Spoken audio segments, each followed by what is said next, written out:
Talking to Nathan Cullen, Member of Parliament for Skeena-Bulkley Valley. For a little while longer, yeah. For a little while longer. So you've now been there 15 years.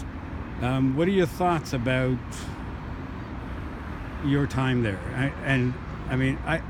I got to think you should be writing a book. So this is the few-minute version of that. Right. What do I think about my time there? I'm as for another few weeks, I'm still the MP, and I haven't really had space to reflect. I really wanted to finish the work well. I've got a lot of thoughts, I suppose. It was such an improbable thing to happen. From my perspective, I have a fairly healthy imposter syndrome going on, where I wonder exactly some days, what am I doing here? Should there be somebody more qualified doing this work? I feel a great sense of gratitude as to what I was able to witness. Even bearing witness, it doesn't sound like a lot, but I watched, particularly within Indigenous communities, the continued resurgence and reenactment and bringing back of culture and authority on the land. And there was such a generosity to share that and share leadership with me, and not shared leadership, but shared ideas around leadership. I also think, I hope anyways, that the region's better off than when we found it, both in protecting some of the things that I think we needed to protect, but also perhaps more a sense of identity as a place. A small town Canada, sometimes you give over to little jealousies of the next town over, or ideas about different parts of the region, but one of my goals was to see ourselves as a community, a larger community, because on the world stage, a town of 5,000 or 10,000 people is not necessarily meaningful. But an entire region like ours, which is so beautiful and so important, if it stands with united voices, which we often did, our strength is enhanced, our influence is enhanced. And I wanted this place to know about us.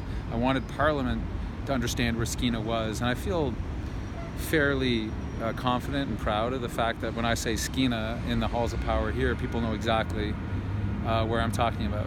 And they may not have ever been there, but they know it matters. And that was most important to me. Right. How did you find the process of politics in Ottawa, in the House? The best of us than the worst of us. I mean, it's. I sometimes think if you just randomly collected 338 Canadians and put them in there, you'd find some people with poor ethics and good ethics and noble spirit and less. And I saw all of that on display. I mean, all the way from the attack on Parliament Hill and the shootings and watching colleagues come together to support one another, to votes that were done without honor and sending some of our troops off to war by MPs being absent. Like, really tough things for me to reconcile with as to how people conducted themselves. The place needs huge improvement. We need new ways of doing what we do here, because it is not keeping up with the times, if I can say that to be glib. So what would you like to see, or what are your recommendations of what you'd urge your colleagues to do next time in the next Parliament? Not all can be fixed in one Parliament, but we can start to bend the curve to a better place. And like I was talking about before, about more cooperative efforts around making the country a better place. If you accept that most MPs, overwhelmingly, they come here to try to make Canada better. Different views on how to do that, but that's a good central goal. Yet the partisanship that we have tends to not allow those best ideas always to come forward if they're being brought by the wrong party, and the party in power doesn't want to do it. I've been a huge fan of changing our voting system to allow people to vote in ways that I think would be more reflective of what they want, and perhaps make for a parliamentary system that was more collaborative as a result. Make it a little less likely that a party with less than, say, 40% of the popular vote ends up with 100% of the power. Therefore, the governing party knows they only really have to keep concentrating on that 40%, because that's what you need. The other 60%, plus the folks that aren't voting, get less attention. And I think those things could help shift the decency and the intelligence of the debate, because there's really smart people doing stupid things on a daily basis here, and we don't need to.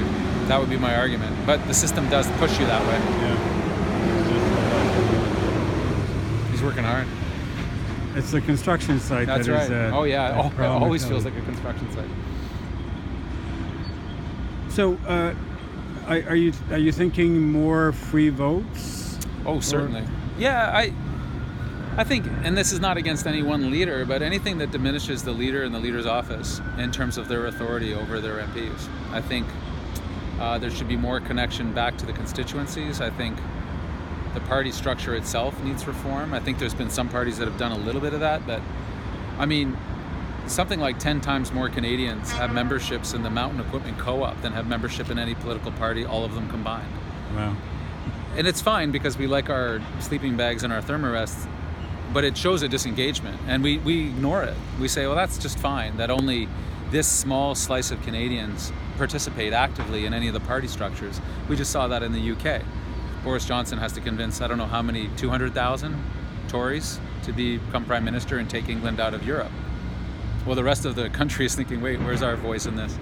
It's somewhat similar here, that I think some ways of lessening the central control, enabling more free votes, more free voices, and not being such snowflakes. Sometimes I think whether we're able to debate something becomes a question. Well, you can't debate that.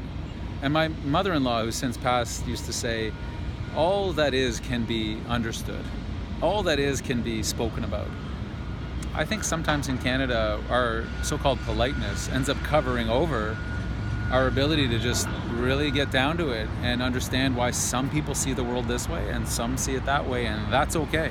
So where's the balance between, on the one hand, a party has a party platform, and you're expected to vote according to that platform. Yeah. On the other hand, people want a representative voters. Yeah, I think that will always be a tension. That if you're part of a team, you're skating up and down the ice, there should be some coherence to what you're doing. Otherwise, success is unlikely. If you're all skating off in different directions, it's not going to make any sense. Yet, ironclad discipline on everything then begs the question, well, what's my local representative doing there? Do they matter? Are they just a pawn for some probably unelected person who sits in the Prime Minister's office or leader's office? Yet, I think the promise should be made up front. I think parties should be very clear with voters. Here's our bright line. And for the NDP, with the party I've been involved with, I had always a good sense what the bright line was, that we're a pro-choice party. We believe in fundamental human rights. We believe in keeping the country together. Those are sort of things that we can sit down at a table and go, yeah, that's the line. You step over that line and start to say, I don't believe in those things, then you probably should run for a different party. And that's happened. We've had MPs who have said, I don't agree with that. I think floor crossing, it is what it is. I think it can become a problem. It can lead to cynicism. But there's not a lot to be done about that. I think parties, to answer your question, should be upfront. Here's what we are. I'm watching in our current election, Elizabeth have struggles with what being a member of the Green Party is. Is it, can you be a sovereignist and maybe even somebody who's actively engaged in breaking up the country and be a Green Party MP? That's a good thing to really sort out before voters go to the ballot box, which is essentially what's happening for them right now. Yeah. Lastly, where are your? I'm sensing that you do have a certain degree of optimism about the country. Where do you see or is there reason for optimism in our political system? Where do you see the positive? Oh yeah, almost despite the political system, there's reasons for optimism. It's, I think, with some reform, with some engagement. I'm reading a book right now about just how unwelcoming these places are. Oh, not just Parliament, but our city halls and our legislatures. You look at the private sector and you go to a restaurant or a store of any kind, they work to welcome you. We don't work to welcome people. We do the opposite. We make it hard. Security. Well, not just security. It's intimidating. We don't offer like our civics classes, so-called civics classes in schools, are an afterthought, and don't tell people what this is all really about. And all this is really about is power and the exercise of power. Who has it? Who doesn't? And if we get down to our fundamentals, I think we can all agree that power is important and understanding how power works is important. So people look around their lives and they say, well, I want to see some change. I want the environment to be done in a better way, or I want more affordable childcare as an option. And yet our next thought is, well, I don't know how to do that. And it's like, well, change has only ever come, good change, from people exercising their power. And the political parties, I think, have fallen behind the social media innovations and other changes in our world to allow people to express their power more clearly and more thoughtfully. And so that's where my hope is that this system will evolve, whether we want to or not, and the dinosaurs will go that way. I think there's some concrete things we could do as citizens, but also reflected in our power structure here, that would make things a lot better for people on a day-to-day basis in their real lives, not in political theory. Well, Nathan, we could talk for hours, but this was really stimulating and interesting. Oh, thank you. And I want to say a thank you to you for your service to the country. Thank you very much. I know that lots of people have negative comments about political leaders, Sure. but I think you sacrifice a lot to be in politics, and thank you for doing that. Thank you. That's very kind of you to say.